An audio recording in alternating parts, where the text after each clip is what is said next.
The Tampa Bay area has not seen a direct hit by a major hurricane in more than 100 years. That could change as Milton quickly closes in.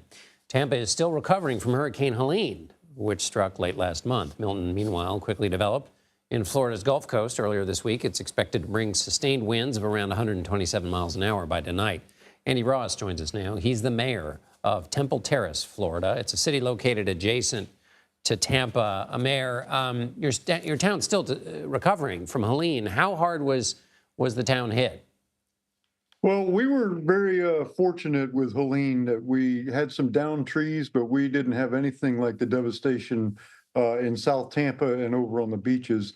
However, we did have a lot of tree debris. Some of it we were not able to pick up. So we are concerned about some of that debris from Helene becoming projectiles tonight.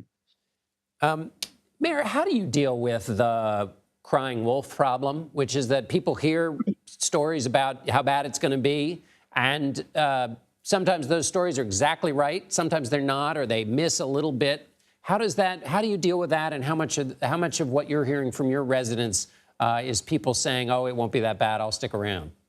Well, actually Helene happening has helped us with this storm. I think a lot of people have evacuated that normally wouldn't have. But you're absolutely right. There are people who, as Floridians, we get immune to this, and there are people that say, "Well, I've always stayed in place and I've always been fine." But we're really trying to reinforce to people that every storm is different, and just because you've always been fine doesn't mean that you're always going to be fine. And I think this storm is going to prove that point, unfortunately. What are some of your biggest concerns, other than obviously those who stick around? What else concerns you about this hurricane? Well, in our particular city, we're a tree city. We're known for our urban forest, our tree canopy. Almost all of our homes are under giant live oaks, which makes for a very beautiful city. But the ground is saturated. We're going to get wind. That's a certainty. The ground is already saturated. We're going to get more rain, and these trees are going to topple over. And when they do, they're going to take power lines that they're going to almost certainly they're going to fall on homes because they're all over the place. So trees are really our biggest threat here, and we're very concerned about making it through the night. Finally, Mayor, for those of us not in Florida who don't know this drill, help us understand for you when you're talking about support before and after, when you reach out for help, tell us what the state takes care of for you and what the feds take care of for you, and how's it going in terms of, are you getting what you need?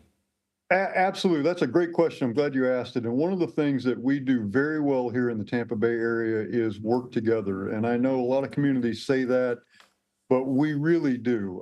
Really, in the Tampa Bay region, we all know each other. We all get along very well together. We work together routinely, not just when there's emergencies. So one of our strengths here in the Tampa Bay area is the relationships we have with each other. And yes, I think I commend the state of Florida, Governor DeSantis. We have all the resources we need right now. The federal government has been very responsive, the power companies. I really I don't know what anybody could be doing that they're not doing. Mayor Andy Ross of Terrace, Florida. Thank you very much, Mayor, for helping us understand that. We appreciate it. Thank you, John.